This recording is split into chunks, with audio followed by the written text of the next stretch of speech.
Hello and welcome back to the INVICTUS stream. My name, as always, is Mr. Harlan Guthrie, and I'm here tonight with the one, the only, the lovely Mr. Chris Viseau. We are, of course, joined once again by the incomparable Mr. James Schwartz. And, of course, it wouldn't be ghosts in my Saltmarsh without the lovely, the talented Miss Jo Fallak. Ladies and gentlemen, we are back tonight with Ghosts of Saltmarsh, These Unfathomable Depths, episode 14. Right? Yeah. I think so. Yeah. Ladies and gentlemen, welcome. Tonight is, of course, stream night. It's Wednesday at 8 o'clock. Make sure you're on time. We are tonight for a change, and we're so excited to be here. We have been building towards this epic campaign where we now officially own a boat. I mean, well, own is a loose term. We have a boat. We have a boat in which one of us is considered the captain. Hey, by the other two people playing the game. We're not sure about the rest of the crew. meetings are created and agreed upon by communities of people, you know.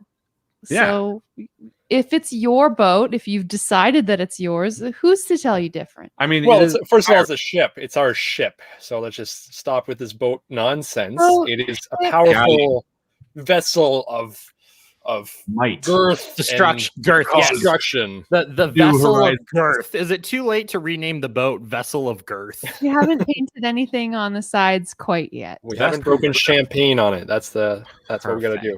Or girth of mirth. Hey, everybody. Alec is here. Z is here. Colin's here. Mitch Caldwell's Christopher's here. Mitch is here for once. Hey, Let's give a Mitch. round of applause to the Mitch Meister. Mitch. For those who don't know, Mitch is awesome. He's just an amazing person. So, you know, Correct. be friends with him. You'd be lucky. Before we get into the game tonight, a few announcements as per usual. New episode of Dimension Door Severed Fate is out today. Go check that out if you like spooks. And you do. Be honest. And you do. Brand new episode of our show. Check that out. Brand new episode of Dice Shame is out tomorrow at 1:20 a.m. I have not posted it. Remind me before I go to bed tonight.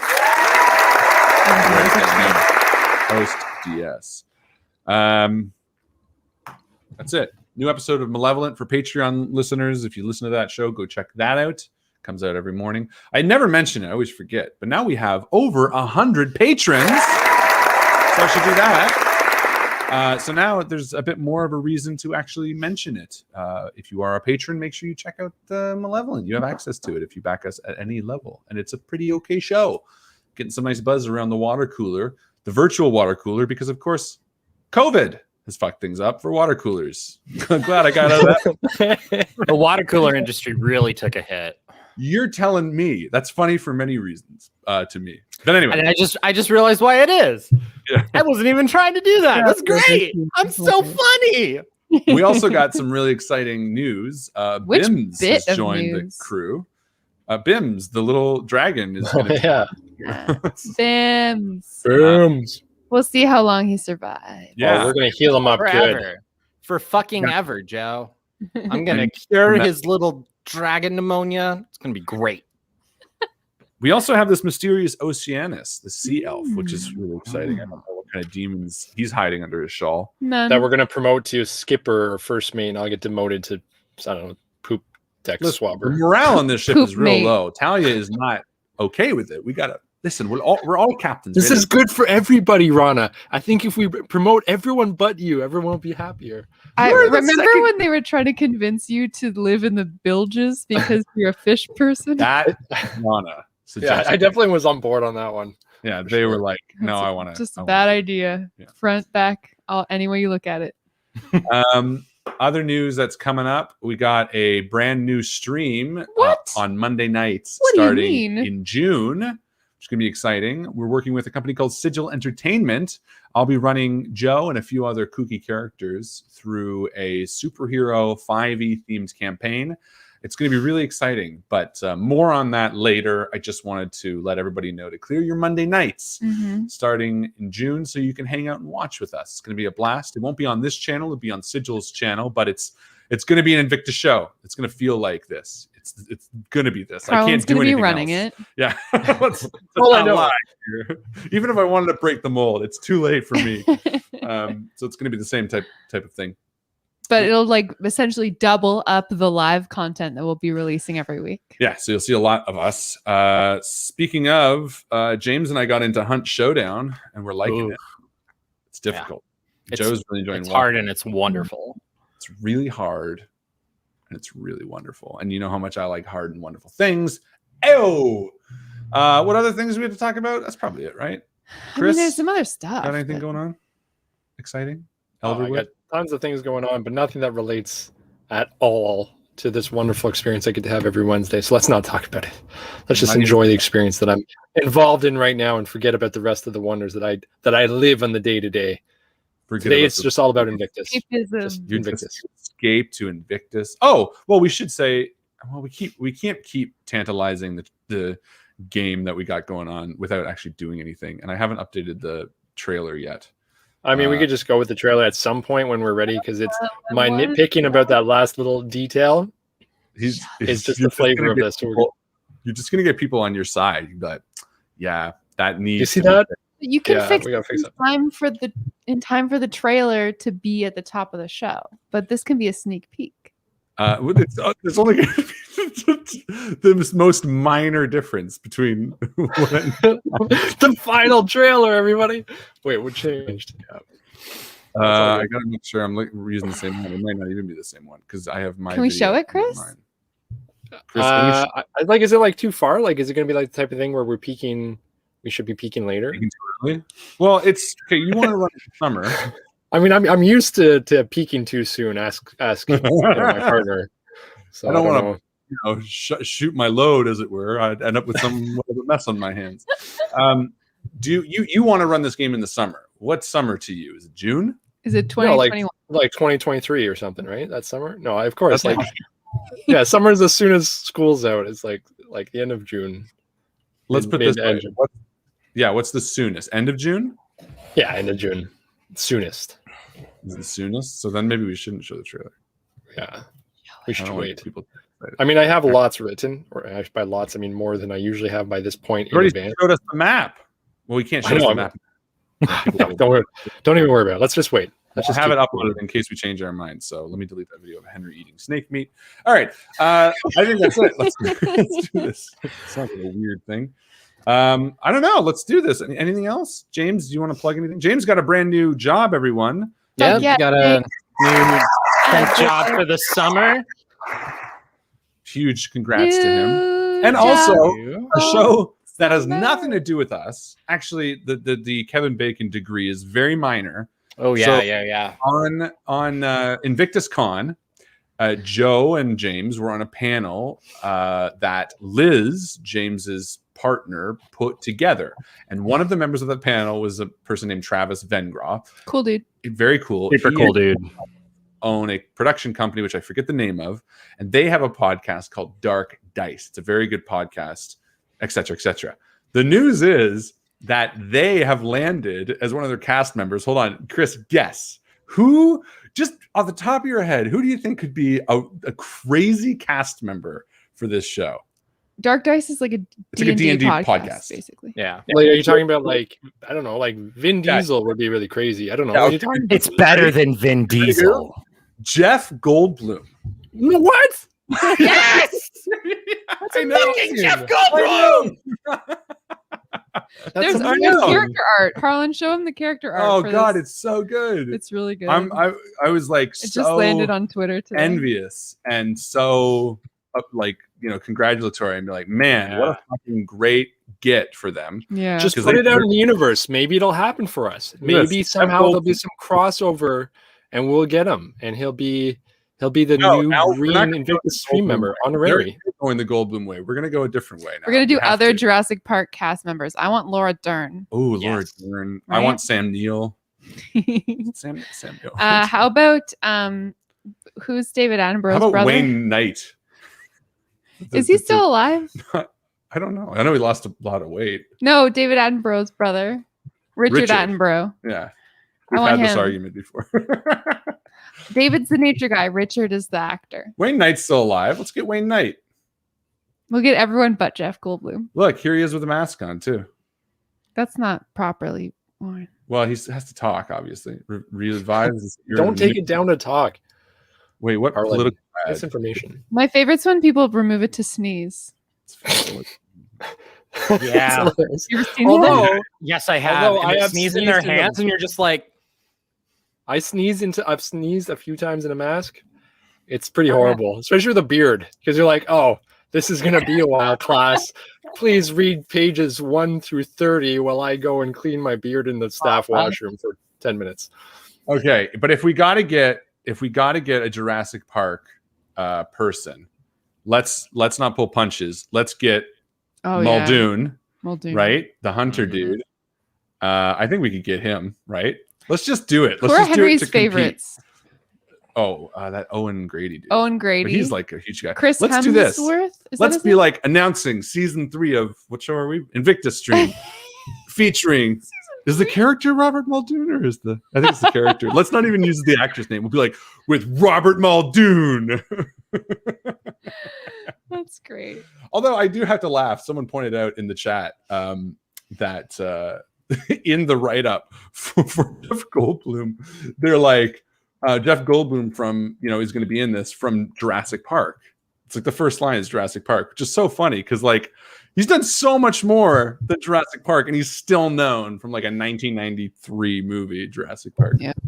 I immediately, whenever I think of Jeff Goldblum, think of Earth Girls Are Easy, Oh yes, in which he plays a space monkey. Barry and Damon Wayans. Yep.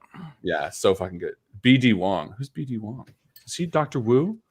Kevin Costner. No, I would be too dreamy. I'd be like, who do you think we could actually get? Like, who's small enough, but also like chill enough? Like, it had to be some real, Maybe like a musician. who? What musician? Justin James? We Justin can Thomas get that James. fucking guy on. We can sometimes get Justin Thomas James. We can sometimes produce Justin. Cool. Anyway, shall we do this? Oh yeah. Let's fucking go. Cool, ladies and gentlemen. Without further ado, a life finds a way. What is this quote? I can't think of a Jeff Goldblum. It's not "Life Finds a Way," is it? Yeah. Yeah, nailed it. life finds a way. Let's do a fly Life finds a way. or something like that. Ladies and gentlemen, goes to Saltmarsh.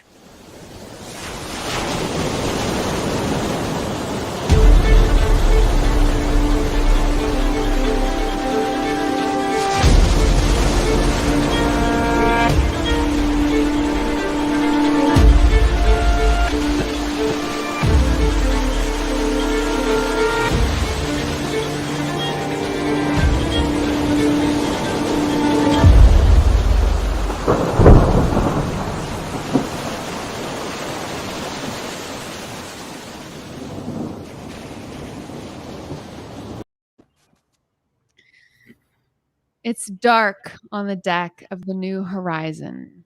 It's probably about 2 a.m. It's the New Horizon, right? New Horizons? Yes. With an S? Plural? I don't know. And there may be just a couple of lanterns strung from the deck, and you're sailing. You're sailing to the, we'll call it southeast, towards a lizard folk colony to complete the sale of weapons, this contraband that you found on board the ship.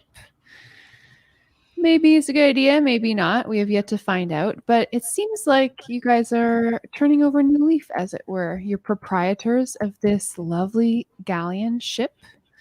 And I've actually opened up the map for you all so you can see everything that's on the Dungeon Master side. There's a little legend off to the side and giving you a couple of little key legend points for everyone's rooms that you've claimed so far. Yes. So just let me know if you want some extra points of interest and we can mark them all out for each other regardless. You didn't like my hand-drawn squigglies? I didn't. Additionally, Hemi has now got a pet, and Talia also has a pet. So their shared room is going to be a rowdy one. I'm Smelly. Nothing but Well, that's why I'm thinking it might cat end litter smell. It might end up being that we're on like bunk beds on the ship where one has one hold and one has the other, depending on how many guests we have over. Yeah, how many like hop-ons you guys get? You're gonna get some hop-ons. You've also taken the 6 remaining pirates, these smugglers, under your wing. You decided that you're going to keep them on as your crew, and that when you get back to the port of Saltmarsh, that you're going to take things up with the town council and hopefully pay off any bounties that they might have on their heads, so that you guys can stay one big, ridiculous, happy family. We met the pirates last week. That's right. I'll just remind you briefly of their names. Let me, because I wrote them down. And I want credit. Mr. Brickett, Hardy Dan, Billy Stylish, Slappy McCracken, Leaf, Reggie Redbeard, and then the sea elf, Oceanus. I'm giving you inspiration. Good note-taking, Harlan. Good job. Let me just do the class.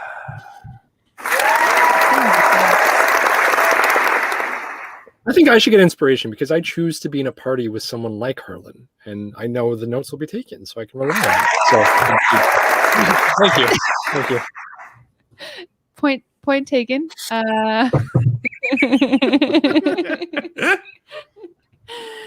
As I said, it's quite late at night, and the 3 of you have expended most of your abilities because you had a rousing combat aboard the deck of this very ship not 2 hours prior.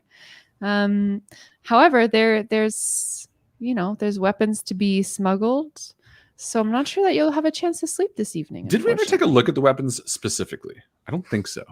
Okay, I think we saw spears and swords. I think that's what she described last game. Yeah. I didn't need to take a note because I have a good memory, unlike and you have me and Harlan. So true. Hemi found 8 bundles containing morning stars, long swords, shields, javelin, and there's no real identification of any sort on any of the mismatched bundles. So that's what you found, just a bunch of weapons. And you also found the payment that had been received for, it was like a half payment. So I guess the lizard folk on ship brought both halves of the payment. They gave one half to the captain, which you have already uncovered. And then there was another half that was promised to you at the delivery of the weapons. Classic maneuver. Give you half now and half upon delivery. Precisely. Yeah, so you guys are sailing in the dark, the best way to sail. And you're heading towards this lizard folk colony.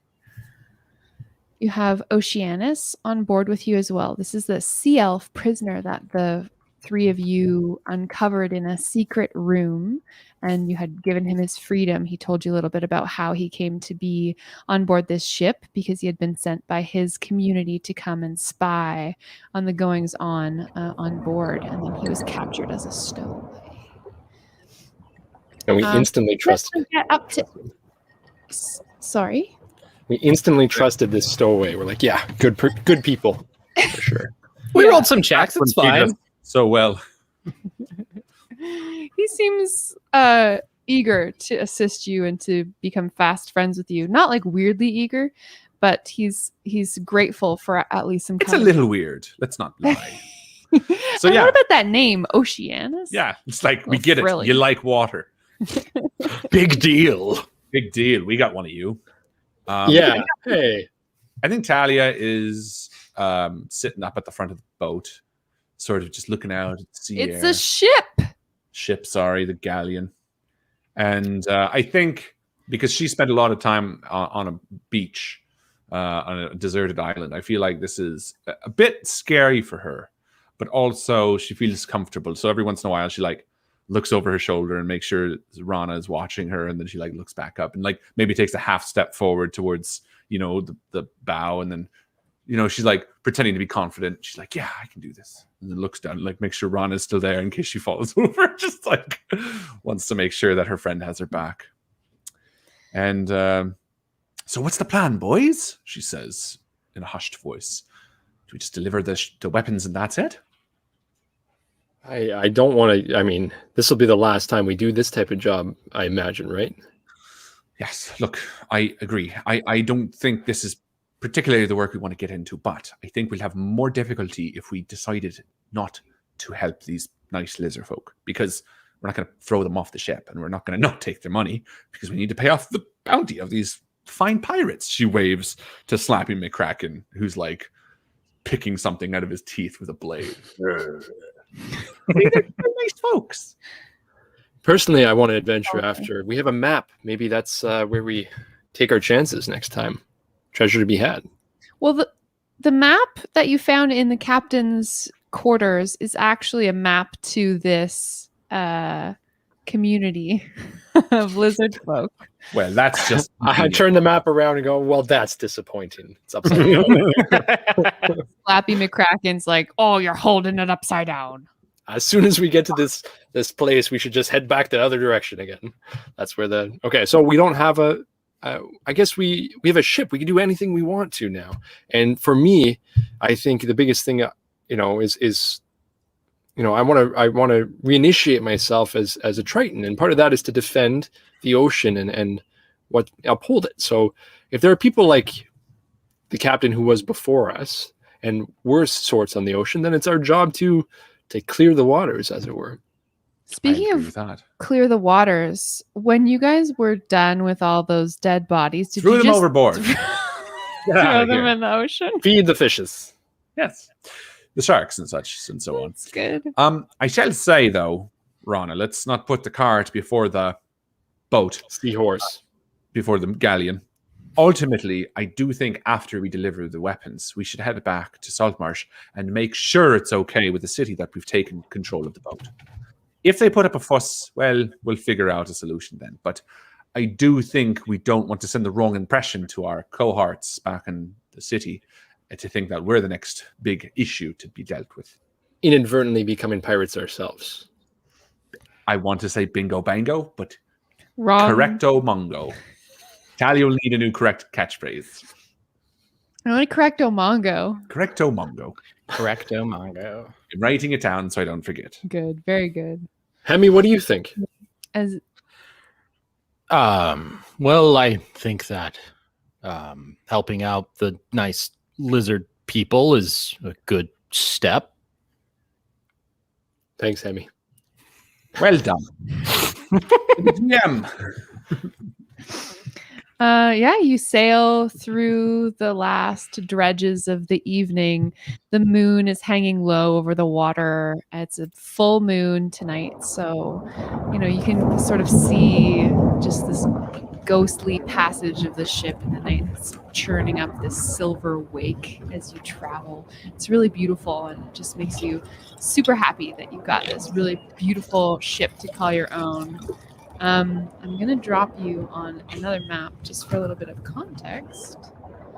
It's not called Map of Death. I'm definitely going to kill the characters. Don't worry about it. And it's totally black. No, you want to scroll down and It's just to what the to say. right. I don't see it. Yeah, bottom right. So this is just to give you an idea of what the coastline looks like. Cool, hey? Very cool. So the sun is just starting to come up, and the lizard folk join you on deck. Yeah, you are coming from that direction. Just knew it. Captain always knows. And you're sailing, and you're sailing, and it's great. Traveling to the lair by sea. Doot. Yes, so you travel past a promontory. Does anyone know what a promontory is? I'll Google it. A what? Promontory? Promontory? Promontory? Is that what student High point council of does land. before the prom? They take inventory. It's a high point of land or rock projecting onto a body of water. So Cool. I'm guessing this Like is like this is- elevation, right? Yeah. Mhm. So This this is like is the the promontory.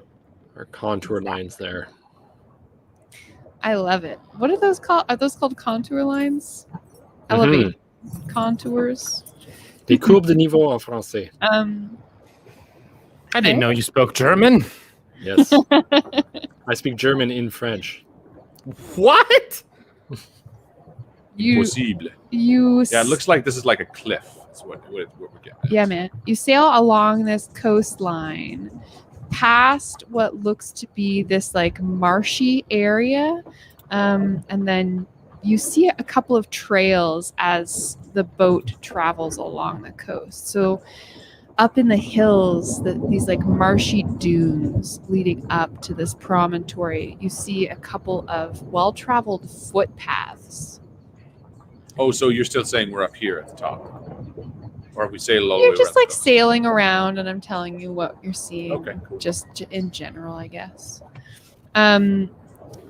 One of the lizard folk, one of these reptile people, if we're going with other ways to say things, comes up to you, Talia, and is like, "Captain, you should set anchor here, Why do you say that, good because friend? this is where we disembark." All right. And you Is guys are like right around here, I guess, like top right of the map. Where? Lower the mainsail. I call out. Right to the map here? That's Yeah. my job. Yeah. All right. Wouldn't it be raise the mainsail? That's to go. Don't we want to lower it so to slow down? Well, raising it, because the sails fall down, so raising it would Don't you shrink. hoist it up? Hoist. I think some ships Because like do. when you're going, hoist the mainsail. Isn't that to go? raise the sail. What So- does raise the Let's focus sail on this. mean? And Talia turns to the lizard man and says, "Lizard man, the past few hours, I feel like I've got to know you quite well. Your name is Grin, correct? Yes. I'm wondering, is this an ambush?" No. I'm going to roll insight. Great. He's like, here's what I want you to do. That's a 12. He kicks the upturned jolly boat on the deck of the ship and he says, "Set down the jolly boat with the weapons aboard and send 2 of your pirate crew with us, the 3 lizard folk. And they can row us to shore, and then we will leave the payment with you here on the ship." I mean, all right. Any issues with that, boys? Talia says and turns to Ron and Hemi. Seems pretty fair. Um, Can I secretly go down into the hold where, sorry, I didn't mean to interrupt. And I want to just maybe etch like a small marking on some of the handles of the weapons so that if ever I come across these weapons in a situation which I, like decimation or something, I would know that it was actually my fault. So Yeah, just kind of like some sort of like secret way that I would know these are the weapons that we did. Just like a feel bad clue. Yeah, like something I can really feel guilty about. Oh, these So were you definitely actually- mine. Pulling them out of dead bodies. Like, oh yeah, that was me. Yeah. Oh, that you- was me too. like a couple of little penises on the handle, like underneath the Classic. leather. Triton penises, so only I would know what it looks like. So they got 3. Yeah, and Three. the parts that grab, that's the important thing. The claspers, the mandibles, that's the important part. Chitinous Okay. clasping Cool. appendage. What does Hemi want to do? Hemi would love to roll an insight check, and I view Hemi as kind of like the grandpappy of the ship. And he just wants to make sure that whoever they send out, because he was going to volunteer to go in the boat, but he can't row. He's fucking old and tiny. But he just wants to make sure that these lizard folk. Preclude you from rowing. Old and tiny. I'm old and tiny. 2 things. But he just wants to make sure that like whoever they send out to row the boat, like they're not gonna die, right? Sure. You're rolling insight on the lizard folk as well. So Talia got a 12. Hemi. Gets a 20. Whoa! Thank you. Don't detect any shady dealings. Okay. Hemi, you get the feeling that these lizard folk are really tired of being on board this ship right now. They're pretty excited to get home. Okay. cool. And none of them are like looking like furtively at these cliffs for any like approaching sign like, or okay. thing. How They're far just, like, away is the shore? It's like 100 feet away. You can't get that close with this ship because you don't want to like ground yourself on the rocks or anything. I don't have okay, no, perfect. That's perfect. So knowing that it's only like 100 feet away, if anything does start to happen, that's still within range for Hemi's Eldritch Blast. So you can start fucking people up from the ship. So yeah, cool. Hemi signs. You got it. Hey crew, any volunteers to take our nice first customers home? Already like picking them out. She's like Hardy Dan and Reggie Redbeard, and she's like already got them volunteered. We don't give them choice. We tell them where to go. Reggie Redbeard's Also, like, I don't want to lose our cook. Hardy Dan's the cook. Damn.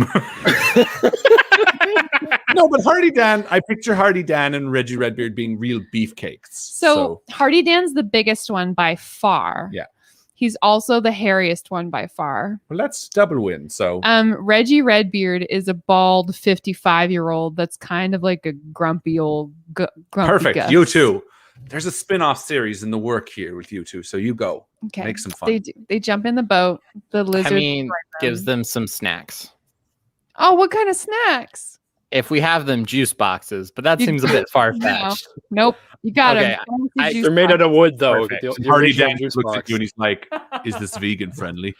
No, you know what I do? I give them each an orange with a straw. And I say, Oh. you just like Hardy. just squish it around and then stab it and then drink it and then eat it. Stay safe, boys. They nod very seriously at you, clutching their Gross. fruit snacks. You lower them down in the rowboat. Well, hold on. Is there anything you want to give with them? Like any sort of like covert thing? I mean, apart from the penis-marked swords. Well, I was just thinking. That's I mean, we enough. have two familiars, quote unquote. But I also can go invisible. But I guess I haven't had a long rest, so never mind. All right, let's just do it. I think it's everything we've sensed about it is I mean, fine. Rana was talking about swimming with them maybe underwater, but I don't know. I'll trust. It just seems odd to be in a D&D game and literally sit this one out. Let the people do things. You stay on a ship. Nothing will happen. We got to get used to commanding, Talia. That's how you command. You don't do everything for yourself. So you delegate. Really stylish. 3 chairs, please. We're doing some sunbathing, boys. I'm going to tell you guys after this episode is done why this feels weird. And there's a very specific reason for it that we've had to accommodate for. Interesting. Yeah, it is interesting. And Well, now I'm even more intrigued. It's like Well, It's going to turn out like Joe spilt coffee on part of the module, which is like, well, let's just pretend it didn't Cut happen. it out, guys. fish brains. Cool. Gross. Yeah, no. So we wait for Billy to bring our sunbathing chairs, and I think we get some good. Yeah, the sun's Sun. just coming up. Yeah. It's kind of a beautiful morning. Red sky in morning. Sailors take warning. But what about at night? Sailor's delight. Oh. Don't worry. But it's not. The sky's not red. I just wanted to show that I knew the fun saying. That was good. So, That was good. I liked it. I learned something new. Deck chairs. Maybe Hemi brings everyone out another orange. Everyone enjoys some breakfast, orange snacks, and you watch as your 2 companions, Hardy Dan and Reggie Redbeard, help the 3 lizards row back to their home. They've got these weapons in hand, and before they depart, they've left this chest on the main deck for you, and it's got some serious money in it. I think it's 500 platinum pieces, but I'm just going to double check for you. Yeah, because that's how many we got the first time. Oh, yeah. So it's just the same. It's like another half of that. Talia payment. puts it in the bag of holding. And meanwhile, The 500 silver pieces, not platinum, right? no, it was platinum. And then we got 500. We had latinum. We had latinum, didn't we? Not platinum. Latinum. Was it? Or was that Star Trek? Electrum. Electrum. Yeah, Electrum. It was 500 Sorry, it's 100 No, 10 Electrum ingots with 100 Electrum pieces each. Which is 500 gold. I have that. Whew. That's why Okay. it's confusing. Guys, my brain hurts. I'm just Yeah, so now we have Flipping. 1,000 gold. to right? make sure. Probably. Yes, it's the exact same as the treasure that you found in the Yeah, captain's okay. cabin. But most of that's going to pay off these bounties anyway. So let's not get too attached to it.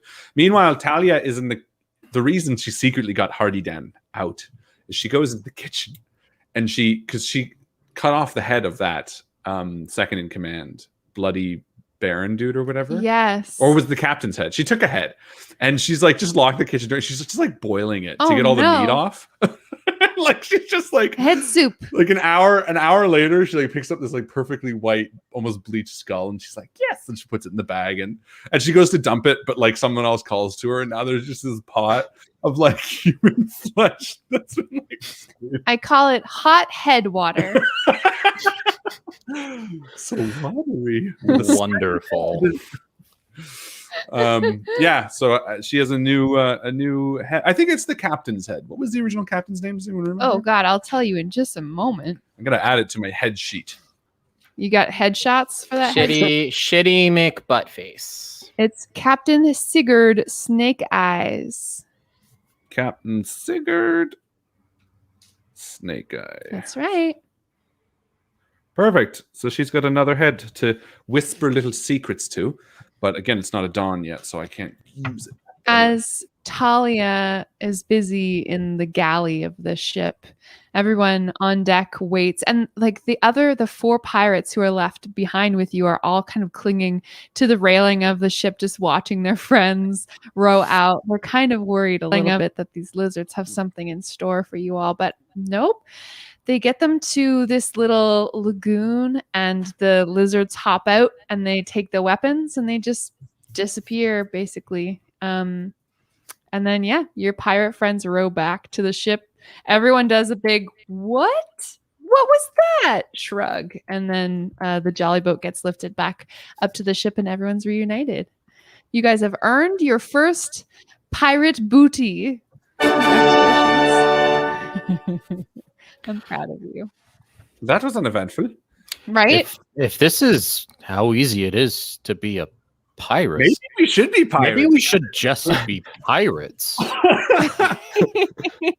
Just gonna. And then I think Hemi looks over to Rana as like the party moral compass. Maybe I'm shaking not. my head. No. No. Cool. And then, I mean, yeah, we set sail and head back home. Yeah, you drive back home in your boat. It's a motorboat.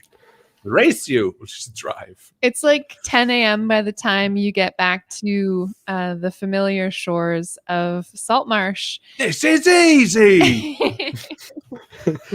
As you Look at us, boys, dying at snakes, and now getting bootied left and right.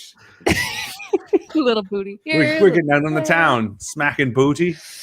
As you get back to the docks of Saltmarsh and you are going to tie up your galleon? How did we not make the connection that snakes are the top and lizard people? And we didn't even do that. I'm so disappointed in us. Dun, We should have dun, revered these people like dun. gods. You see a familiar face down there at the dock. It's a grumpy old man who's playing checkers by himself. He's the guy who gave us the info. Giorno, the critic. Yeah. Hello. And I throw the rope on him. It's And like he- a big heavy rope. You knock him Crushes him. backwards. Sorry. He's like, I saw you guys got your boat. Was it helpful, the advice I gave you for the sail? No. Mr. Prickett, Hardy Dan, Billy Stylish, mind the port bow, and blah, blah, blah. And Talia's up like barking orders as we're still pulling it in. That's awesome. You do all the ship's stuff. You I mean, put I down think we your all anchor. do. I think we're all running around. It's like a big ship. Yeah. You know, this isn't Sea of Yeah. Thieves. It kind of is. Kind of is. Kind of is. Could do it all myself. Yeah, you like Run with make enough run. fast the thing and you coil the other thing. Yeah, like definitely Talia could have asked one of the other crewmates to like steer it in, but like I think as a point of like showing your ability, you man the helm all You're the the way captain now. Are any of you in. proficient? But like even like captains don't usually do this shit. Usually other helmsmen do it, but Talia Profession in what, Joe? Is because there's actual vehicle proficiency in D&D. so Mm. one of the beauties of Talia is that every morning she can get a skull to whisper to her. Oh, I didn't actually take a proficiency, and it's not actually morning, it's just once a day. So what Talia was doing with the captain is she asked it for a little secret, and it's going to give his driving proficiency. Okay, yeah. So you So- can be proficient in water vehicles. So she's gonna. So I can roll for that if you'd like me to. Yes, please. That's going to be dexterity check. Dexterity. Oh, 17. Yeah. Talia's surprisingly good at it. With Talia's guidance, you don't crash into anything or anyone. I wanted to like, in Pirates of the Caribbean when like the ship is sinking and then just, like he step walks off right onto the off. Yeah, I want to like do that, but like all three of us, as I like guide it in perfectly, I like kind of drift it like I do in Sea of Thieves, Fun. and the back end swings and Talia's like, "Ready, boys? 3, 2, 1," and we all take a step like right as the dock meets there. I want that fucking checkered playing loser to be like, But then we're not really sure how to tie it up. We're like a bowline or floating like away. a sheep man? What kind of knot? You throw him the keys. Walk Park away. it, Johnny. Hemi just holds up like a padlock and is like, The club Got a bike lock. on the wheel. All the pirates in the background are like, there you go. There you go. We put one of those U locks on like the helm. Yeah. So that the cool thing about that, so cool detail about your new ship, the capstan, I believe, which is like the wheel, right? why are you saying captain weird? It's capstan, right? I don't know. Probably. Capstan? I'm just laughing. Capstan sounds gross. Who's staining the captain? The capstan is a vertical axle rotating machine. Oh, that's the thing that drops the anchor. I think it's the helm. We just call it the no. helm. The Just call it ship's helm. capstan, I mean, I'm watching people do it. from it, the anchor chain. No, you're right. Yeah. You're right. So the capstan, I'm going to drop you back on the image of your ship. Priorities. Yeah. Capri Sun. The capstan, yeah. So there's a fucking chain leading to it. And look, there's a chain vent. That old man did tell you something cool. He told you about the chain vent. It's right up here. Ding, ding. Yeah. Ding, ding, ding. Oh, yeah. So the capstan's arms can be removed and taken with you. So if you- no one can pull up the anchor? Yes. That's awesome. Yeah, That's and super also cool. they can be used as clubs, as improvised melee weapons. Yeah, so Talia takes them all off. And I think we were like training them. Maybe Rana was like running them through drills about like locking the ship up. Mhm. And like the end of that drill is Rana making them stand in a line as Talia walks up with the bag of holding open, and they each drop them in. Thunk, thunk, thunk. So like Oh, they're yeah, all quickly. bag folding. And then the boys, Awesome. the pirates can laze on the deck, and we're not a mean crew. We're not a mean captain. We're Shore like, leave. Spend "Yes, your earnings." boys, go have some fun. Oh wait, no, actually, But everyone probably stay, not yet. Yeah, everyone stay inside the ship because you're all criminals. Just sit tight. That's right. Let's get We rid of the should go posters first. City Hall. There's a bunch of posters around town about how bad Yeah. all these individual You people see are. these monsters, kill them on sight. Come on, boys. I know a great place for calamari. Yeah. Oh, we do. Mm, mm, We do. mm. So you have Colin successfully, just called it shore leaves when they have bounties. yeah, for real. Ah. So you have completed your mission essentially, which is ceasing forever the smuggling operation that was once being run out of this shore outpost, the Alchemist's House, and then also dispatching with the seagoing portion of the operation, which is this vessel, the Sea Ghost. And it's kind of cool, like from the docks now, this is the first time you guys have actually been able to appreciate the full length of your ship in the daylight from kind of the outside perspective. And you see painted in these big letters on the side of your boat, it says the Sea Ghost, Ah, which was the name of the ship up until now. that's not your name. Stupid ship. So Say, you'll have old to handle man. that. I yell at the checkers playing guy. Yeah, he's like, what? Do you know anyone who paints ships? Yeah, I do. Well, here. And she flicks him a few gold pieces. Say, that's the start of what we probably will owe you. Do us a favor, and while we're in town, hire a crew to paint over this to say New Horizons. And she looks at Rana with a smile because you named it. And also give it a nice coat of like black and like get the masts dark, and I want red sails and make it look cool, okay? And then Hemi is going to reach into Talia's mind and be like, maybe we should wait and have people work on it after we clear the name of the 10 or so people on there that are wanted criminals. And Talia turns back and says, I have no doubt we're going to do it. Smash cut to us being thrown out of City Hall. And never come back. I feel pretty comfortable with it. Okay. We can do smash cut to City Hall unless there's something else you guys want to do. No.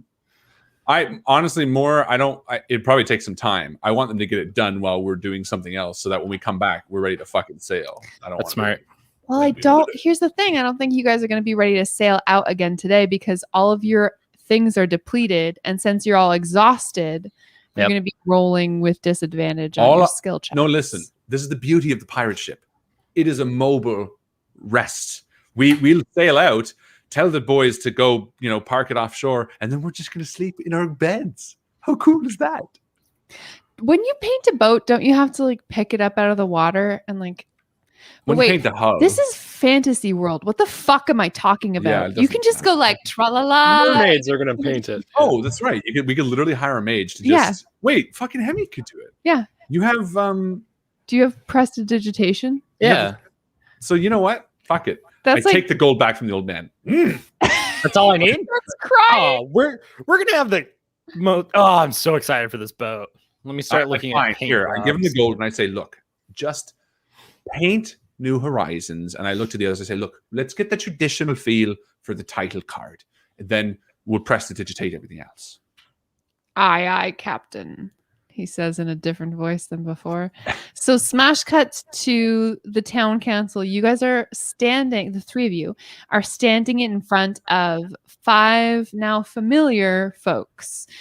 Just to remind you all and also our audience, we have Ida Oweland. She is the current senior member of the council, gruff, pragmatic woman. Then we have Gellin Primewater. He's a dapper, older human male. He's kind of a noble sort of dude.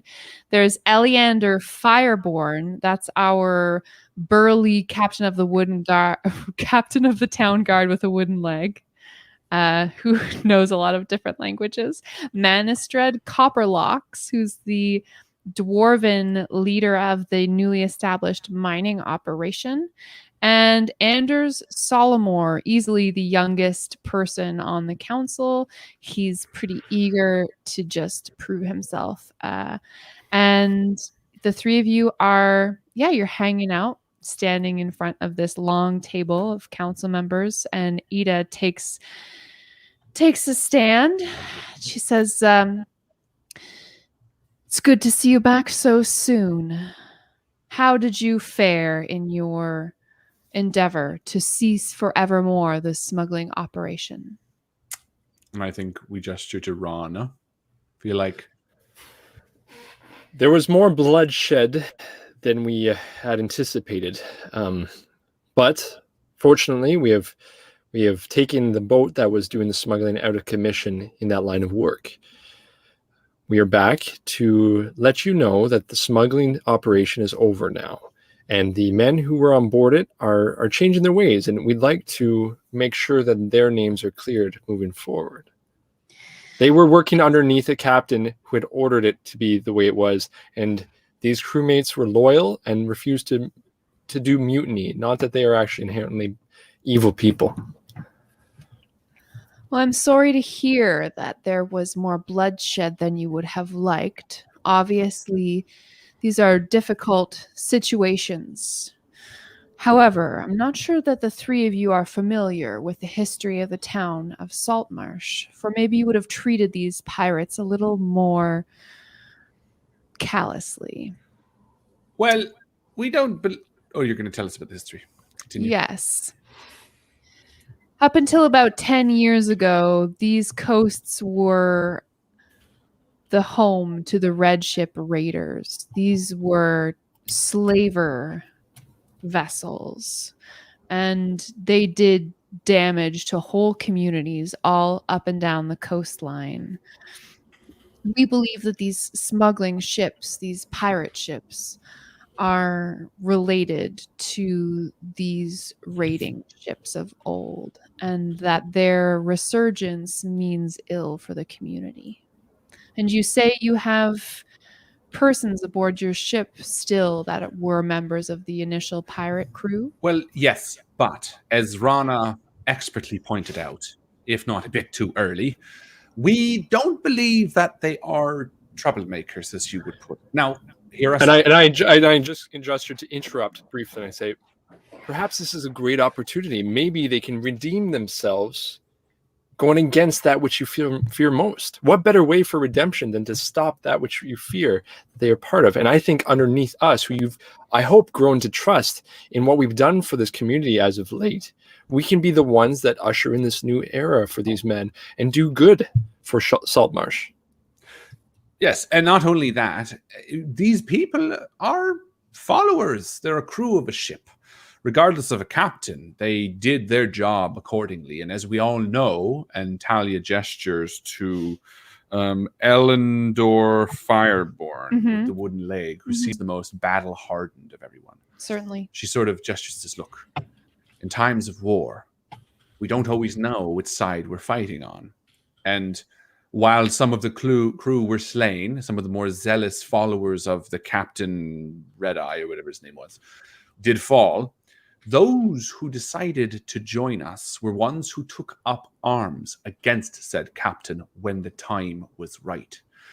This is all to say that perhaps they saw the error of their ways themselves and, as Rana said, would love a chance at righting the wrongs of their past.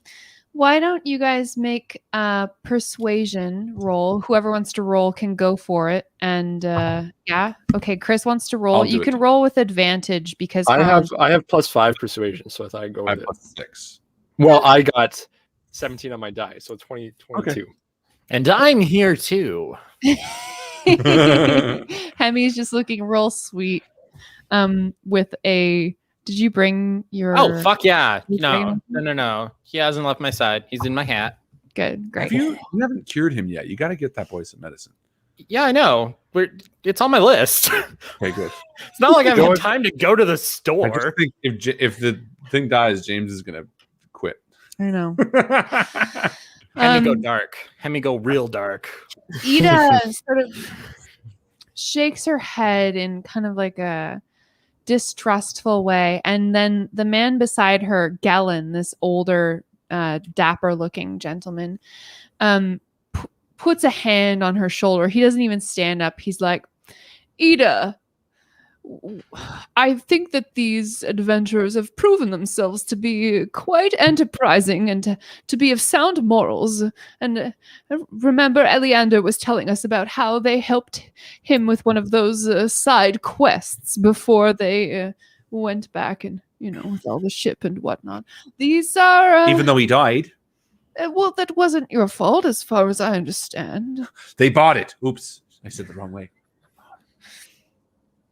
And I believe that if these adventurers are willing to pay shall we say, a bounty for the permission to keep these wrongdoers aboard their vessel and working for the common good, I presume, that should keep them out of the stocks for a while. And, we'll have our eye on you, of course.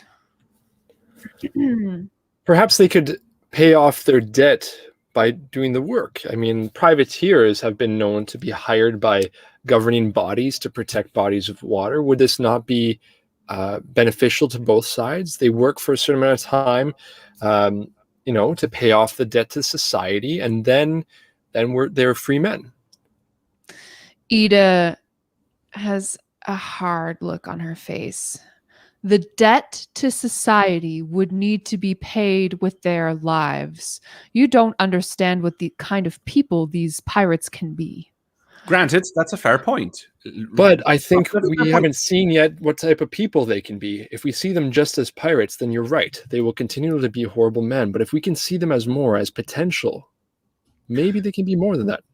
Look, the real question comes down to if we were to, proceed the way that you're sort of outlining, it seems to imply that we'd be working for you. Potentially. You've proven yourselves to be quite useful up until this point. Now, we don't have any specific other work for you to do yet. Right, but just hear me out on that point. If you're looking to, let's say, hire this ship to let us have an opportunity to work for you in following through on whatever ideals you might have, what kind of manpower would you even have to crew this ship if not for these men? You don't have anyone to spare. Well, and Eleander Fireborn is like, we may not have enough people in Saltmarsh to be sending out willy-nilly all over the place, but I can absolutely write to the king and see that a royal guard is sent out here to do whatever needs doing. And like that comment sort of erupts into a confrontation between the members of the town council. It's really clear to you that this Eleander Fireborn is like a faithful servant of the crown, and other people on the town council are not thrilled about loyalist intervention in Saltmarsh. So there's like So what you're saying is we should kill him. I assume No. him, Eleander. No, that's the captain of the guard, the dude with the wooden leg who hired you. Oh, earlier. Eleander. Mhm. That's I thought that was a woman. No. And when it dies down a little bit, Tally says, "Well, we find it a little bit concerning that there weren't enough people to send on this errand in the first place, an errand that nearly cost us our lives, and yet when the time comes for it, writing to the king for backup isn't so far-fetched." And of course, Ada continues, taking her seat now and glaring down the table at the other members of the town council. We had promised you compensation, and that we will certainly get to you, of course. I believe 400 gold for taking care of this smuggling ship. And now, what is the current whereabouts of this ship? Well, after we dropped off the weapons, we decided to come back to town and park it just out front. I'm sorry, weapons?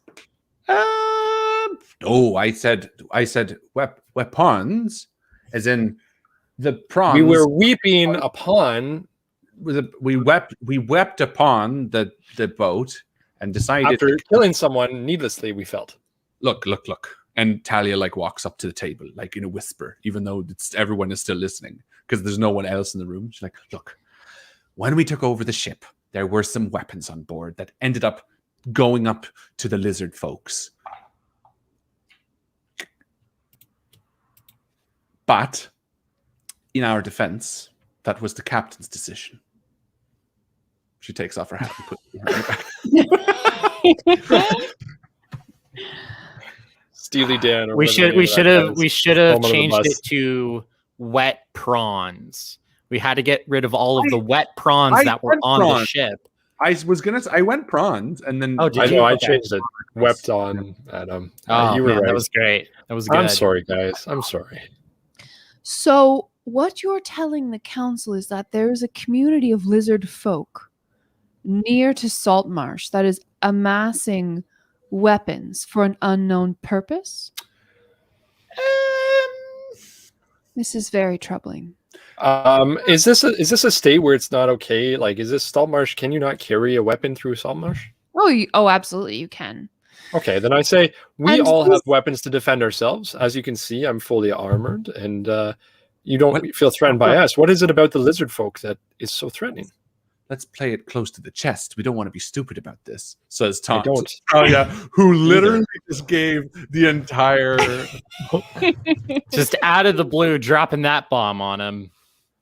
No, of course. And there is no law against arming oneself, but it does obviously, it troubles me. Perhaps need again, to this is know more pointing to about the fact that there's no defense. There are things going on in the waters and people are afraid. This community wants to defend themselves. Perhaps this is the opportunity, again, to make people who are near Saltmarsh and the community at large to feel more secure by getting a boat out there and stopping these things from happening. what if we sailed up there and did a little bit of reconnaissance for you? We could become friends with them. Anders is like, that's a wonderful idea. That's why I'm captain. She takes the hat away from her back and puts it back on her head. That's why I made the decision in the first place. The captain is right. What we need is to send this crew out to the lizard folk colony. They already have a rapport with these people. We're fucking like this. Not fucking like. Hemi, show him the pet they gave you. Information and to return with knowledge about what the lizard folk are up to. Chapter 3. Well, now that we've sailed all the way back, let's sail all the way back. Smash cut Love to it. us back on the arriving at the boat, or is there more here? Let's do more. That's basically it. They're just like, yep. So definitely want to impress upon you that you're not required to act with hostile intent. But we can. You can if you want, but they're saying that they want this to be a peaceful emissary from Saltmarsh, just basically being like, hey, what's up? Why all the weapons? Can we get a writ, a document that states we are there as representation from Saltmarsh, Yeah, please? sure, absolutely. So the council Wait. scribes it up for you. They give you your 400 gold for completing the task. Hell Let yeah. me know. Hold on, because I'm not done with these Oh, folks. sure. I need to say something. Please do. You got all the stuff. We agree. I think this is a perfect working relationship. However, we would like to fully pay off the bounties of these crewmen. We do not want to have them feeling like the government is over them and will be personally responsible for any actions they take. Meaning, if any one of them steps out of line, we put our necks on the line as well. Mainly Hemis. And Ron. I accept this responsibility. Some of these, and I'm sure you tell them about your crew members, who exactly you have on board or whatever. Yeah, Mr. Brickett Mhm. used Yeah. to swap the deck at the old Salty Dog Spittoon. They're like, some of these pirates are known to us. Some of them are not. We think that a price of 50 gold pieces per head is fair for their freedom. Yes, I think that's pretty fair. So you basically from that 400 gold, you like give them 300 back. Yeah. Sort of deal. And then finally, before we leave, they're all humans? Nope. There's a dwarf as well. That's Everyone else is a human. we say just a quick question before we leave. We have an ill pet dragon. Do you know anywhere where medicine would be sold in town, or anyone who could help heal a sore little pet? Anders tells you that there's an apothecary down by the docks that he's personally visited when his mother was ill, and that that's definitely the place to go and talk about it. Perfect. Mm-hmm. And then right before I leave, Talia just says, and don't worry, we will make sure we remain completely friendly to these kind and loving lizard folks. And I want to read everyone's expression as she says that. I want to see if anyone squidges. Great. Roll insight. I'm going to use my inspiration on this. Ooh. I think this could be important. I'm glad I did. That was an 18. Nice. Okay.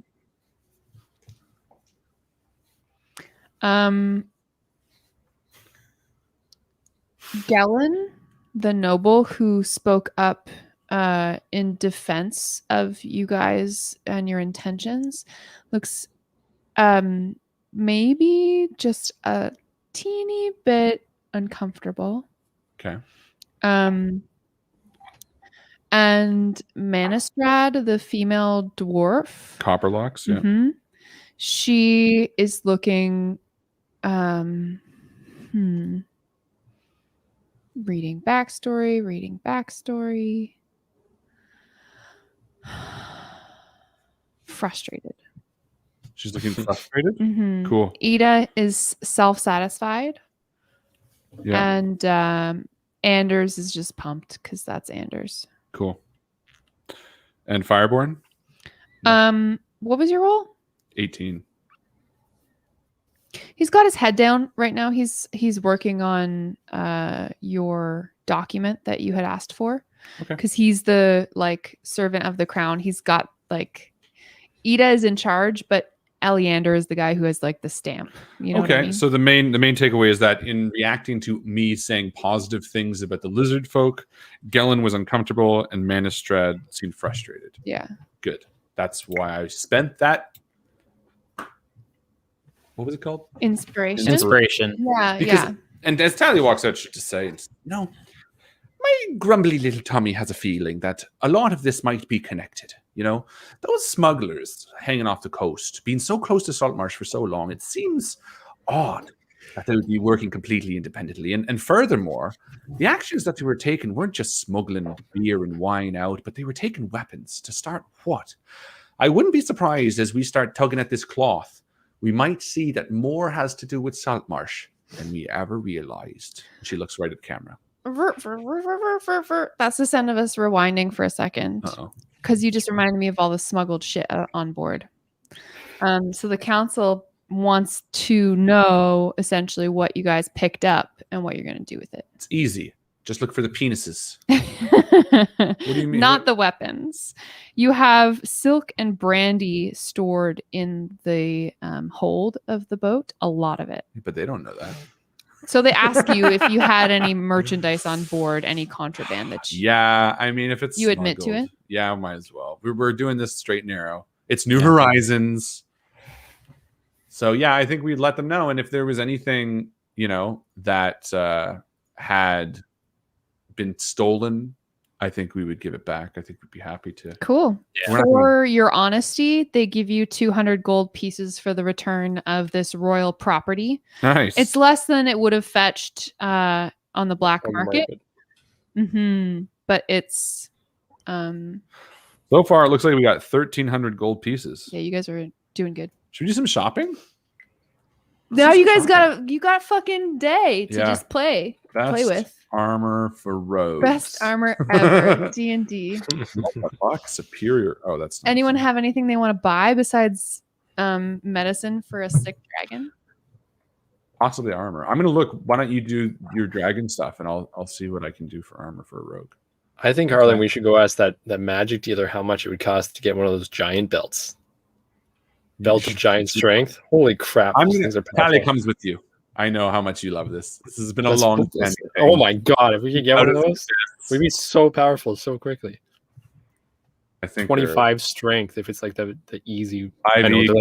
Let's see. Belt of giant strength. There. Have we? So we totaled all of the money and valuables and stuff we've gotten. So roughly, I mean, we have at least 1,300 gold pieces. There's also treasure, silver pieces, spears, daggers that I haven't accounted for. But in terms of straight raw materials, I would say we have about 13. That's everything we just got between the Electrum bars and then what we just got from the council. Is the 1,300. Okay. Yeah. Cool. And then you guys have like plus. random stuff. So if you're really excited about a belt of hill giant strength, Chris, yes, that's gonna go for about 5,000 gold. We're almost there. Let's keep saving. It's so powerful. 25 strength or something ridiculous. Chris wants all his stats to be above 20 by level 6. God level by level 6. Good. All right. What's your AC? Just remind us all for just a minute. Oh, it's not that high right now. It's 21 without even trying. But you know, if I tried. Note to self: kill Rana with shame. Cool. Shopping day. You guys head down to the boardwalk. The seagulls are especially loud. I mean, it's a raucous day in Saltmarsh. People are coming back from the ocean with their nets full of fish. The whole place is just an uproar of people arguing with each other and gossiping and telling rumors and haggling, and it's all very Beauty and the Beast, but on the sea and full of smelly pirates instead. I'm sure there's a better analogy, but I don't care to fish. And Talia's just sort of walking along and thinking, as I'm sure Hemi is looking at the pained little dragon. Yeah. Bimps. It's okay, Bim. We're gonna get you taken care of, and you're gonna be all healthy, and you'll be doing little dragony thingies in no time. Yeah, there's an apothecary down by the wharf. It's got like kelp of all different colors and sizes hanging in the window, just drying, like yellow green bull kelp with all these weird air sacs and like silvery kind of moss-like algae, all kinds of sea creatures, all just dried in these big baskets laying out front, like little tiny shrimp and little silver gray fishes and stuff. And the sign on the outside of the shop says, "Ye sickies enter here," or something. We're just gonna go down to Sickies and get you all fixed up. Inside, there's a gnome that looks like he could be your brother. And he's sitting on top of this very tall stool, and he's polishing a clamshell when you walk in. Excuse me. Oh, hello. Oh, Hello. oh, welcome to Sickies. Thank you. Did you want to check out our sales today? We have there's 6 eels for the price of 5. Wow, that's pretty good. I don't need eels right now. I need medicine to fix my best friend. He hops And down. he pulls off his hat and brings Bims down and sets him on the counter. He like blushes with fear. Oh, what a sweet little guy. He walks over, gives him a little pet, and Bims like sneezes dragon snot all over this character. Sorry about that. And Hemi will take off his toque and like wipe the other gnome down. Sorry about that. Okay. I think he has a dragon pneumonia. Let me just take a look here. Dragonia. Whoa. I'm so glad you brought him to me. This could have been fatal, my friend. This could have been fatal. Oh no. Yes. How much is it going to cost? 600-700 gold? Just a moment. Only 1,300 gold. Okay. Plus. Let me figure out how much money I have. No, he goes behind the counter and he gets out this mortar and pestle that's like 2 feet across. It's like as big as he is, and he just starts dumping shit in Talia there. like looks up from what she's like. She's looking at like a magazine of like armors, and she's like, "Wait, hold on. Say 1,300 gold." No, I'm just kidding. I'm sorry. I use humor as a coping mechanism when I'm afraid about animal companions living or dying. It's one of my flaws. It's not a flaw. It's a very human personality. It's Very- gnomish. Or halfling for gnome. He starts just like putting like sea salt and sea stuff in this Sounds good. mortar Sounds and delicious. pestle, and he's like stirring it up and grinding. He's making like an obscene amount of this medicine because I don't know, he's not good at his job or something.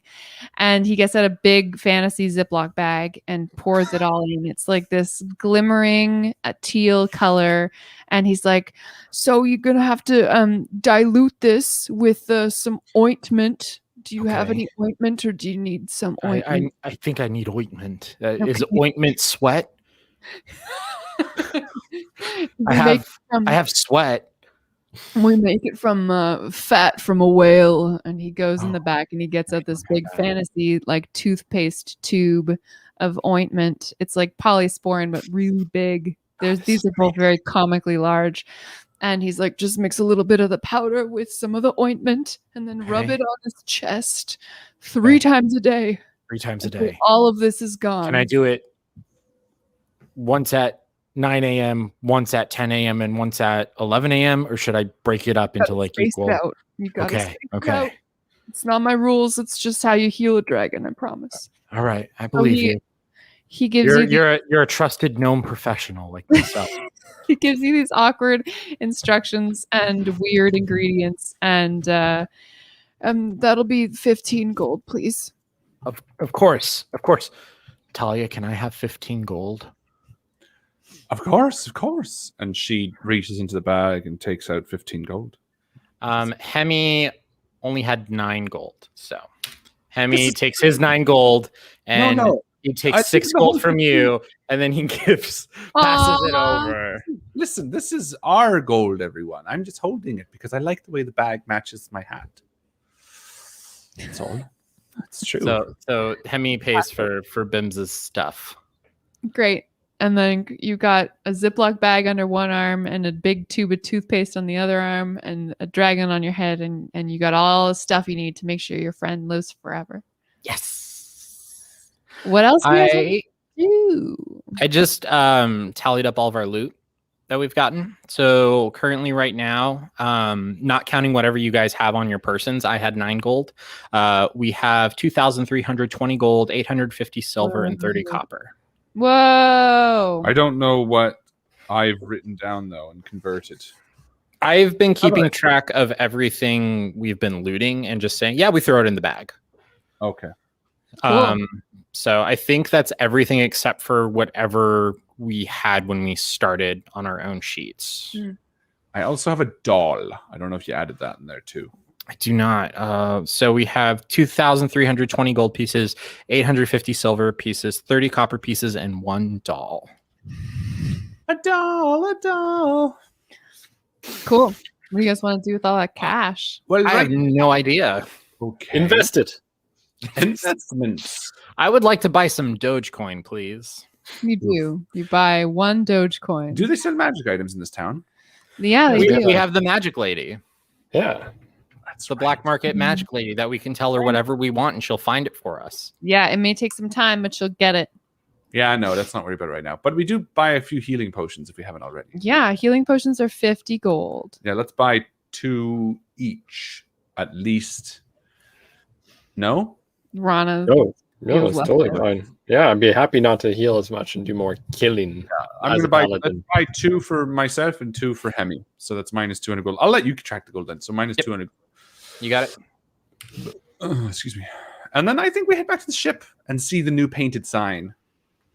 Yeah. Oh, yeah. And you should, on the way there, Talia, it might be a good idea for you to give some sort of speech about, these men and their freedom. Or maybe you, Rana. Maybe you could We would do word be for like, word. oh, you need to remember now we helped you out and you're on the straight and narrow now, so no more. It should definitely come from the murdering. captain. Don't Yeah. worry. I'll say some kind, sweet things to them. And we approach the new horizons with its new painted sign. What does it look like, Joe? Paint is a word picture.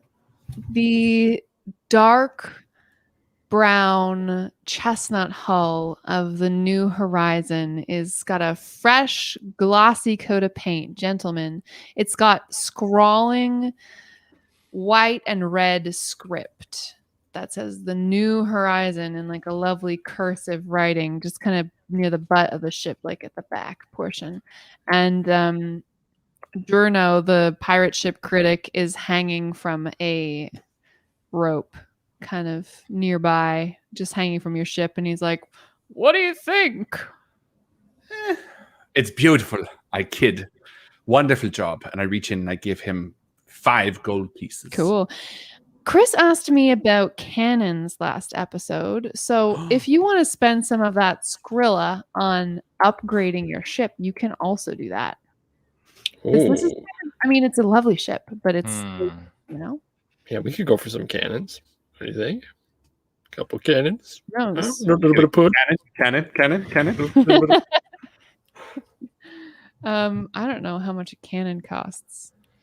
2 How gold is maximum. a cannon 5e? Ooh, okay. Hand cannon is 500 gold pieces. Let's buy guns. Get ourselves some pistioles. Light cannons are 2,000. Whoa. Yeah, so I would say to outfit your ship with like 4 cannons, 2 on each side. It'd be 3,000 gold. Wouldn't it be? Wait, So much more than Did they say that. 2,000 per cannon? cannon. Yeah. Yeah, So it'd but be I'm 8,000 gold. Oh, Right? just being nice. Yeah, I'm changing the economics of the region because cannons here are like a dime a dozen. I mean, it's just pirate land. Yeah. So how much did you say that would be? That would be $3 grand. $3,000. I mean, if we get the belt of giant strength, we'll get 2 cannons automatically. Just have Rana throw cannonballs. Yeah, but seriously, cannons are pretty sweet. I think that's a wish list item for sure. Yeah. Oh yeah. Cannons. Or we get 1 cannon and put it in the crow's nest on a big ass swivel. All right, and as we climb up, Be hellish to load. and as we climb up the top and greet the crew, who are all sort of standing at attention, I turn to Rana to get their proper attention. Captain's on deck. And Talia walks up to just above the little landing where there's like a little stage on our ship, and she paces and really meaningfully looks out at the sea for a moment and then turns back and says, "My dear friends, crewmen, compatriots, your ways from before are of the past. We've paid your bounty for you to embrace your true freedom.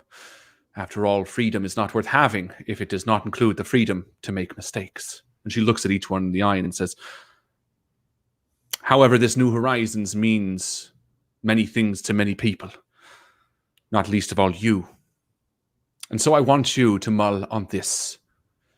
Freedom, not as the right to do as we please, but as the opportunity to do what is right. Hear, hear. Hear, hear. To the crew of the New Horizons," she says, Yeah. and Captain, throws her hat in the air. can we get some grog? Yar! I Yar. mean, of course. Everyone Grog, grogs. everyone. Everyone grogs up. Does a big cheers. Yo ho, yo ho. I mean, we drink and party and drink lots Yeah, of grog. well, Mr. Brickets says, Captain, I'd like to say a word if I may. Yar. I mean, yes, please. Yesterday at this time, we were lost men and women. This crew has got a second chance now, and I don't think many of us liked our old captain, and if we did, it was for the wrong reasons. And thank you for not butchering us and giving us another shot at life. And we'll gladly sail with you. To the captain of the New Horizons. Yar. To the captain. The captain could ever ask for. And she puts one arm around Hemi and one arm around Rana and looks. I want you to treat everyone up here as equals. We're all captains, but just these three, not you, but just us three, okay? I'm wearing the hat, but only because I took it. So We're it's the like captains. there's an invisible hat on each of you. Please, yes, Yar. but not this one. To the grog. And To we the go grog. through this. Everyone gets grogged up. You know what grog is? Yeah, it's like rum and lemon juice and water, right? Yeah. It's like it was like a nutritional. Yeah, so that you don't get the scurvy. Well, no. Well, the lemon. Remind me next week to have Elizabeth make me some grog before stream. Ooh. It's not. What's It what's was something not you very take when you have a cold though? There's something you take that has lemon and it's like Well, same you- thing. The lemon was Toddy. not a common. Hot like- toddy, yeah. Hotties Grog are great. It was just rum and water, and then like lemon is like a fancy version of grog, I guess. But grog was just lemon. It was just diluted rum and dilute because they needed more water in their like intake. It was like a way to make them drink more water. Well, also It probably was also purify the water. Yeah, Mhm. because it got really, really bad. It was basically like I've thought about this many times. It's really interesting. But they'd be out to sea for like weeks on end with like, barrels of water because you need to drink. Like it would be tons of barrels of water, and they would go rotten or like break, or they would be like disgusting. So they would have to have alcohol in them. And same with the food. They would have like barrels of hardtack, which would be like this like super, super dense, dry cracker bread. Yeah, Well, like I remember you hearing guys- like during the I forget what time period, but basically beer was made by the monks because of the fact that it was a good way to preserve water. You just make lots of beer and it was more nutritional and you wouldn't die from it. Like That's exactly what water. grog was, except you couldn't make beer on a ship. You know what I mean? Like it was literally like, oh, we'll dilute it with rum because then it's I was listening to a podcast recently where they were talking about the whole monks making beer thing. And apparently, like early on, the monks sent some bottles of beer to the Pope. This is like 1,000 years ago or whatever the fuck. Cheers, Because motherfucker. they were like, we want to make sure that we can drink this during Lent. So like tell us if this is a sin or not, because we don't want this to be like too good, you know. And by the time the beer got to the Pope, it had like spoiled, it had gone sour, and the Pope had No. ugh, like This is fine. You guys can have it. you can absolutely drink only beer during Lent. And so there was like a whole crew of monks that Fuck during yeah! Lent were just like, great, we're going to drink this really strong beer and just be fucked up for 40 fun. days. Party on, So some man. people just drink beer during Lent. Thank God. History lesson from Cool. Invictus. Then we get drunk and we head to bed. Yeah, it's like fucking 11 a.m. You guys have a nice lie-in. You sleep all day and through the rest of the night because it's been really rough set of We like started weeks at for you midnight guys. the night before. Or Yeah. like, you know, so. Not to mention battle is exhausting. Hell's Yeah. And yeah, you do that. It's the next day, wake up, here you are. And It's your beautiful boat. It's so nice to wake up on your new boat. You love it. It's And you wonderful. level up! Yeah. that's what I was waiting for. I know. Level 5. Level 5. Level 5. Level 5. Level 5. Level 5. Level 5. Tell me your very favorite thing about your new level 5 characters, gentlemen. I'll go Chris first. is weeping. Yeah, I don't know where to start. Happiness. It's just too So much. level 5, I've rolled my hit points. I got 6 more hit points. I'm up to 29. My Not proficiency bonus goes up from +2 to +3. That's big I news. have gained a roguish ability, the famous one called Uncanny Dodge, which means anytime an attacker hits me with an attack, I can use my reaction to half that attack's damage. Anytime, so long as I have a reaction. So that once is per round, basically. Dope AF. And I think that is it from me. Cool. That's big deals for you right there. Yeah, I mean it's a simple but expressive or whatever. Yeah, that thing that you said. That shit. James? I just realized I might have fucked up. That's What? okay though. This is fine. No, I was like, wait, I got rid of that so I could do this, but then I didn't do that. So why did I get rid of that? Accidentally leveled to level 10. Absolutely. Yeah, I'm level 10 now, guys. It's Let's great. play this one, guys. Is that okay? So Hemi is also level 5. I decided to not roll hit points because that has been going piss poor. So Yeah. I just took the average. So now I am up to a hearty 24 hit points. Ooh. Proficiency bonus goes up, which is great. I now have access to level 3 spells. Big deal. Big deal. Big fucking deal. So that's great. I went ahead and I took Thunder Step. Right. Which is super exciting. I can like grab a friend and teleport away, and when I teleport, it's a super loud thunder smack and does a bunch of damage to people around me. I got rid of one of my level 1 spells I had, which is something I can do as a warlock. Every time I level up, I can get rid of an old spell and pick a new one. I got rid of Comprehend Languages, and I picked up Misty Step, which is a more stealthy version of Thunder Step, which is kind of cool. So I picture like when I do the Misty Step, it's like ocean spray coming up and I'm gone. And when I do Thunder Step, it's the same thing, but like the mist goes up and it turns into a little thundercloud and then goes I love it. you know, cool headcanon flavor. And then I get another warlock invocation. You get a whole other You warlock? get another I warlock? get another warlock. Guys, Bims is a warlock now. Also level 10. And this New is where I fucked up, because the reason I got rid of Comprehend Languages is because I was going to take the invocation that just lets me read any language, like regardless. If it's written, I can read it, which is great because I also have the telepathy that I can communicate with any creature that knows any language within 30 feet. So why would I need Comprehend Languages? But I didn't take that. And I want your guys' opinion on it because it's either that one or I can pick up Maddening Hex. And as a bonus action, I can deal my charisma bonus as damage to the target of my hex and anyone I pick within 5 feet of that target. And that's just every single turn I can do that. Whoa. Yeah.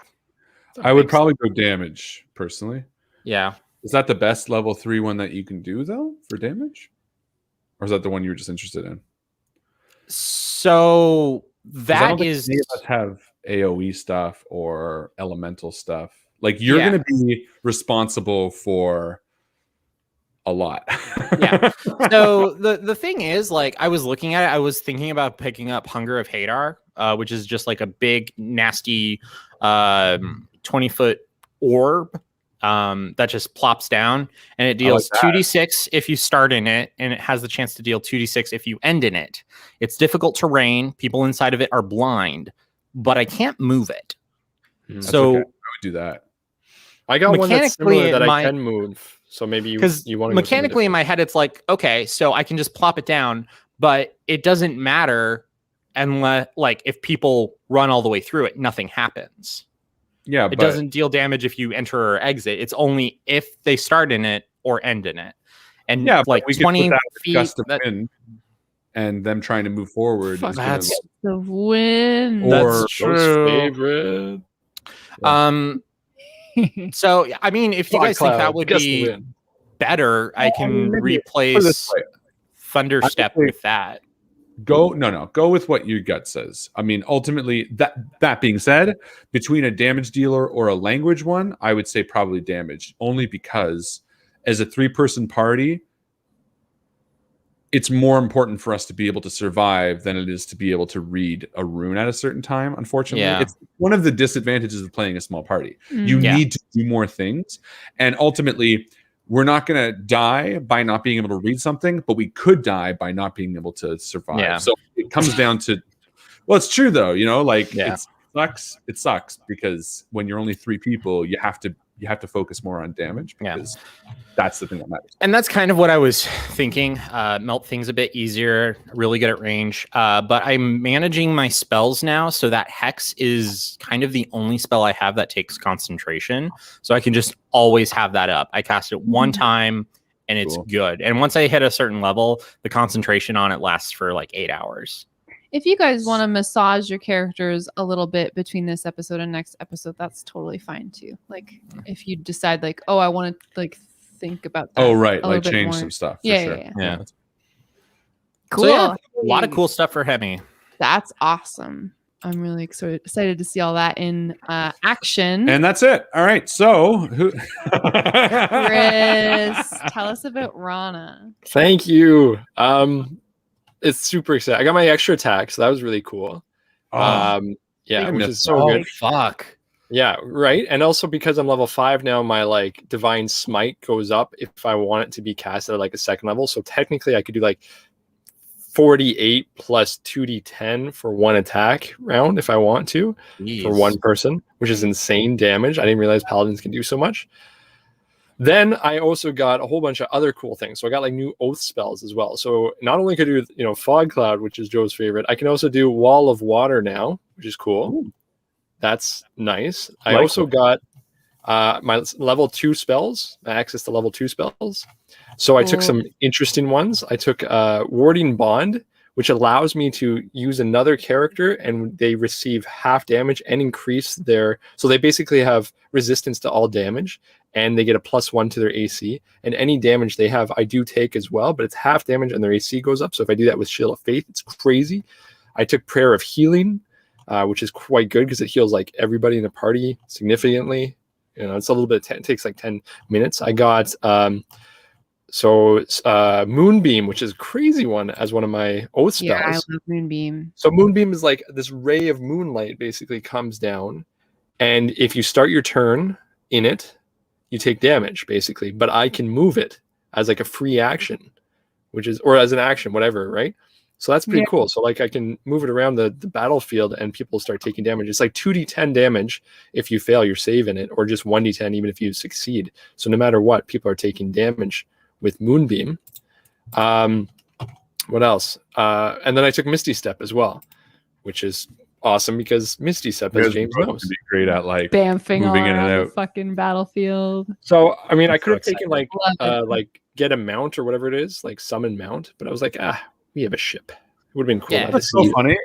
Last level up, I took a feat, and I was this close to taking Misty Step. And had I taken it, all three of us. Oh man. That's such a good thing for a party to have, honestly, for Because all we'd of be you like, guys. whoomp, everyone's out of there at once. Well, yeah, The and Misty it Steppers. We could start a band. really eliminates a lot of the like environmental problems about how do I cross that chasm, or it's a chasm. It's not even about like combat all the time necessarily.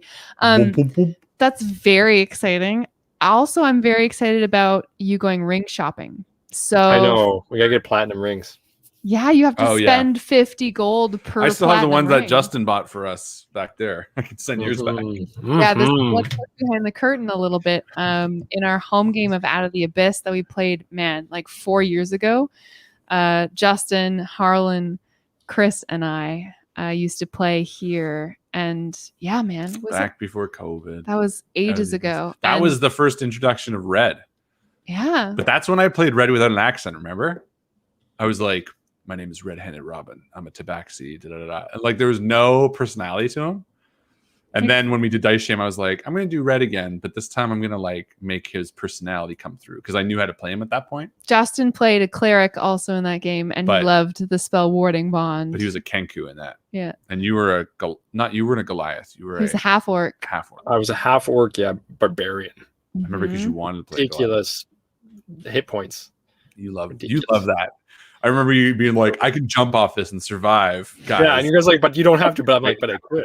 But the thing I love about Chris is like once he figures out a mechanic like that, like he's like, okay, I got 80 hit points. I gotta Even figure out how max. to use it in the game. He's looking for a reason to that's it. jump off something. Once Do you need me to jump off this? Do you Survive. need me Yeah, to? it's like I remember we had like a huge argument because it was like a So combat. good. He's like, okay, I'm gonna grab the guy and then I'm gonna fall off.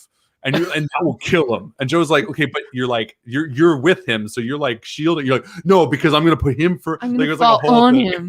Just drop. It still would work. It would have. I think it would have been insane. And she was trying to save you from dying because like there were like monsters at the bottom too or something. Anyway, good times. It was good We'll times. pick up that game soon. Totally. So I want to close out this episode. It's coming on 9:40 and I have to work really early, but next week I don't have to work on Thursday, so maybe we'll go a little bit later just to make up for it. Snake. I just wanted to talk a little bit about why it was so weird for you guys to go. Yeah, please. So here's this being so for those of you who are not familiar with the Ghosts of Saltmarsh campaign, it is a compilation of mini campaigns that were written long ago in the 80s. I believe in the 70s, maybe even. So some of the details in each of the campaigns are a little bit strange, and they're also connected to each other in strange ways. So in the second chapter that you were playing through, which is called The Sinister Secret of Saltmarsh, that is a combination of your ghost house as well as this ship battle. It presumes for some reason that you're going to kill the lizard folk on board the ship. It basically says like, here's yeah, it says that the lizard folk, when they become aware of the characters, they initially assume that you're smugglers and they treat you as such, like as basically just demanding to know when their weapons are going to be delivered. They don't attack you just out of hand. But then they also say like the pseudo dragon named Bims only joins in the combat to defend its master, and if Bims is still alive when its master dies, it stops attacking and retreats. So there's all of this language that's assuming that you guys are going to be fighting these creatures, that it also tells you that they really have no reason to fight you. I love that. That's great. So I rewrote that, obviously. Good call. It was the 80s. Every party was murder hobo. For real, yeah. It was like I love that they called it a role-playing game because it was never it's so rarely a role-playing game in those days. It was like, okay, well, how are we gonna fight this? However, the next chapter, chapter 3, is essentially a mission where you guys are going into lizard folk territory in order to have extensive interaction with lizard folk. And I don't want to spoil anything for you, but basically, it's not great if you're going to start out having just murdered 3 lizard folk. Well, I don't think we would have anyway because we're not evil characters. Right, Like, okay. why would we kill But lizards? so, exactly. Now put yourself on board the ship, having not killed the lizard folk. Yeah. What do you do with the weapons? Hold on. Does the game not even give an option? The for game what does not talk about the weapons So it- absolutely at all. Only assumes Interesting. that you're going to kill them. Yes, and it also tells you how much the council will pay you for the weapons. So it presumes that you'll kill the lizard folk, bring the weapons back to the council, and sell them back to town. And then the town is like, go and talk to the lizards Dumb. about why they But want you know the what? The weapons. book also probably didn't say that you can make 6 of the crew your own fucking crew. So I think True. we're awesome. It doesn't actually. That's another interesting thing is they presume that you're going to kill every last one of the pirates. You know what that tells to me? You know what that says to me? That whoever wrote this fucking game has such a misunderstanding of what makes pirates awesome. Because having a pirate crew, even if they're like a little badass, but like with a bit of redemption, is like the coolest part of being a fucking pirate. I don't want like 6 soldiers. Well, how would we have manned the ship otherwise? Well, yeah. So if you bring the ship back and you want to keep it, the council is like, okay. Who would have written when she said she would have The written? council says you can have the ship for a year. We'll loan it to you, and we'll also loan you like members of the Royal Navy to come and sail the ship for you. Fuck that. Could you imagine?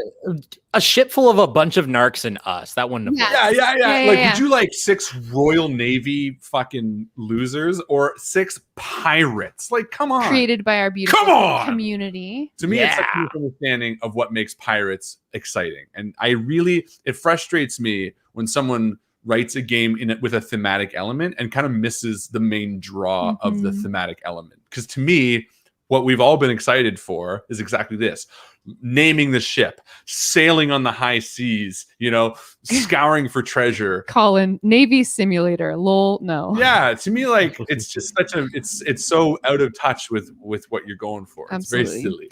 However, so it did feel weird to like go to the lizard fair. home and then come back and then go again. But I feel like that sort of makes the most sense in Yeah. terms And of you also like, didn't Yeah. want to do like extra work to make us like meet them then. No. It's like kind of dumb. It's just gonna do it again. Cool. yeah. Well, great job as usual, Joe. You Thank show you. GMs what it means to be a good GM. You're Excellent, sweet. excellent job. And thank you so much, boys, for being such lovely players. I love how excited you guys get about your characters and yeah. We love it. Ladies and gentlemen, thank you so much for hanging out with us tonight. This has been These Unfathomable Depths, episode 14. Stay tuned for We'll be lizards back next week. Next week for 15, another little bit of a longer episode. And we're going to be continuing this right on till 20 again, where we're going to take another break and then we're going to continue on. I think that's the plan, right, boys? Play That this sounds thing, like a good plan. right? Yeah. Cool. Awesome. That's exciting. So thank you so much for hanging out with us. This has been a blast. As my good friend James always likes to say, We'll see you around the table. good night, guys.